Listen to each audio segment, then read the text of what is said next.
Criminal కేసులు పట్టించండి.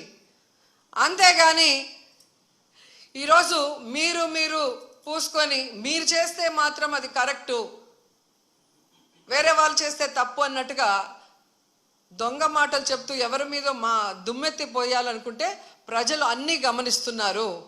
And ఈరోజు మీరు చూస్తే మోడీ గారికి కూడా మేము విన్నవించుకుంటున్నాం.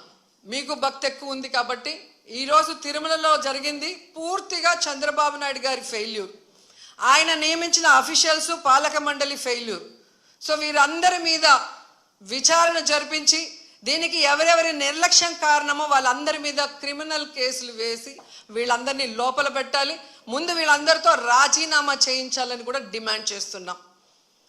ఇక హోంమంత్రి గారు ఉన్నారు, ఎప్పుడు ప్రెస్ మీట్ పెట్టి ఎవరి మీద దుమ్మెత్తిపోద్దామా, ఎవరిని మాట్లాడదామా అనుకుంటున్నారే తప్ప వీళ్ళు వచ్చిన తర్వాత ఈ రాష్ట్రంలో లా అండ్ ఆర్డర్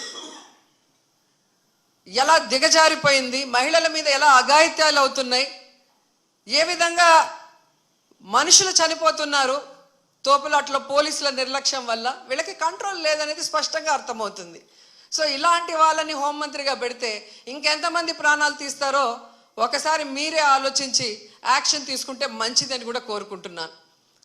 అండ్ మనకొక సనాతన యోధుడు తిరుపతిలో ఆయన డిక్లేర్ చేసుకున్నాడు, నేను సనాతన యోధుణ్ణి, హిందువుల పక్కన నిలబడుతున్నా, హిందువులకు ఏదైనా జరిగితే నేను ఊరుకోను అన్నావు.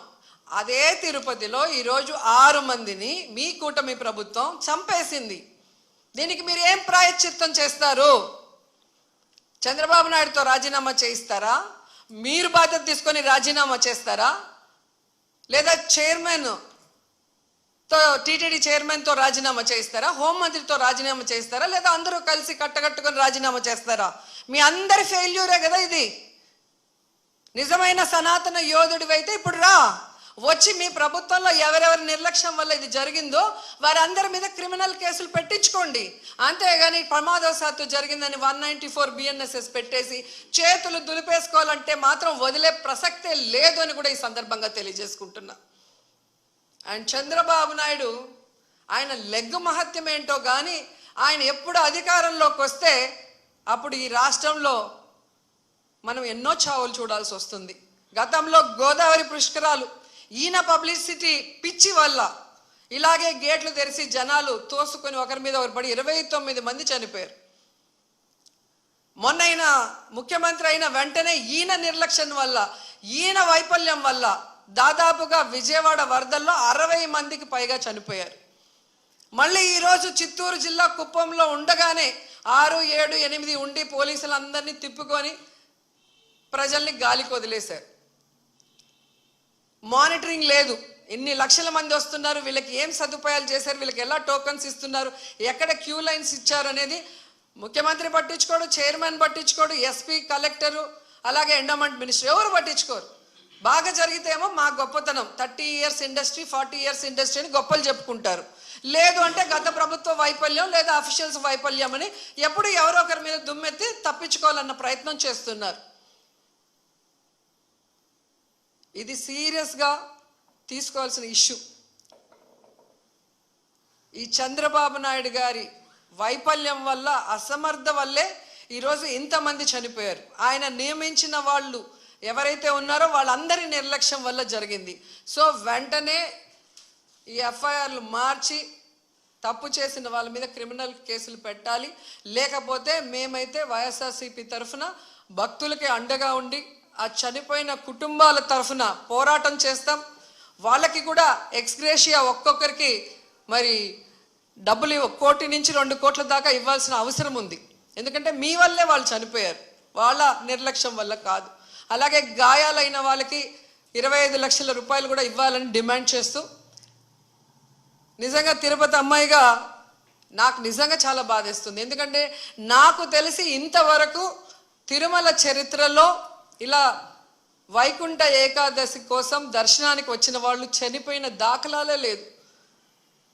అలాంటిది ఈరోజు 6 మంది దాకా చనిపోయారు అంటుంటే ఆ కుటుంబాలు టీవీల్లో చూస్తుంటే వాళ్ళు ఏడుస్తుంటే మనసు ద్రవించిపోతుంది. కానీ ఈ కూటమి ప్రభుత్వానికి ఏ ఎమోషన్ లేదు, ఏ బాధ లేదు. ఎలా తప్పించుకుందామా, ఎవరి మీద తోసేద్దామా అన్న ప్రయత్నమే వీళ్ళు చేస్తున్నారు. సో ఖచ్చితంగా మోడీ గారిని డిమాండ్ చేస్తున్నాం, మీరు దీని మీద సీరియస్గా ఎంక్వైరీ చేయించాలి. తప్పు చేసిన వాళ్ళ మీద క్రిమినల్ కేసులు పెట్టి వీళ్ళని లోపల పెట్టాలి. అలాగే హైందవ శంకరావం చేసిన ఈ మఠాధిపతులందరికీ చేతులెత్తి నమస్కరిస్తున్నా, ఇప్పుడు బయటకు రండి. బయటకు వచ్చి ఈ హైందవ ధర్మాన్ని నమ్ముకున్న భక్తుల్ని కాపాడుకోవాల్సిన బాధ్యత మన మీద ఉంది. అలాగే తిరుమల పవిత్రత కాపాడాల్సిన బాధ్యత మన మీద ఉంది. అలాగే భక్తుల చావుకు కారణమైన వాళ్ళని శిక్షించే విధంగా మనం పోరాడాల్సిన అవసరం కూడా ఈరోజు ఉంది. కాబట్టి మీరు అందరూ బయటికి రావాలి, మాట్లాడాలని కూడా కోరుకుంటున్నాను. ఈరోజు ఎంత దురదృష్టం అంటే, మొన్న game changer film function pre release event చూశాను. ఫొటోస్ చూస్తే మినిస్టర్ ఉన్నారు, కలెక్టర్ ఉన్నారు, ఎస్పీ ఉన్నారు.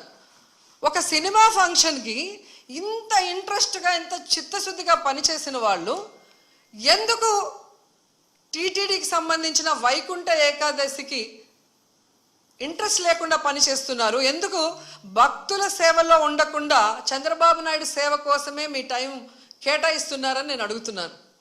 దీంట్లో కల్ప్రిట్ ముఖ్యమైన వాడు ఎవరంటే జేఈఓ ఇన్ఛార్జ్ ఈఓగా ఉన్నారు వెంకయ్య చౌదరి. వెంకన్న దేవుడిని ఆయన చేతికి చంద్రబాబు నాయుడు ఇస్తే ఈ వెంకయ్య చౌదరి ఈ టీటీడీని ఏం చేస్తున్నాడో అక్కడ మీరు ఒకసారి ఎంక్వైరీ చేస్తే మీకే అర్థమవుతుంది. టీటీడీని ఈరోజు టీడీపీ ఆఫీస్ లాగా తయారు చేసి ఈరోజు భక్తుల సేవ కన్నా టీడీపీ వాళ్ళ సేవలోనే వీళ్ళు తరిస్తున్నారు. ముందు ఆ జేఈఓ వెంకయ్య చౌదరిని అక్కడి నుంచి తీసేస్తేనే ఆ తిరుమల ప్రక్షాళన అవుతుందని కూడా ఈ సందర్భంగా తెలియజేసుకుంటున్నా.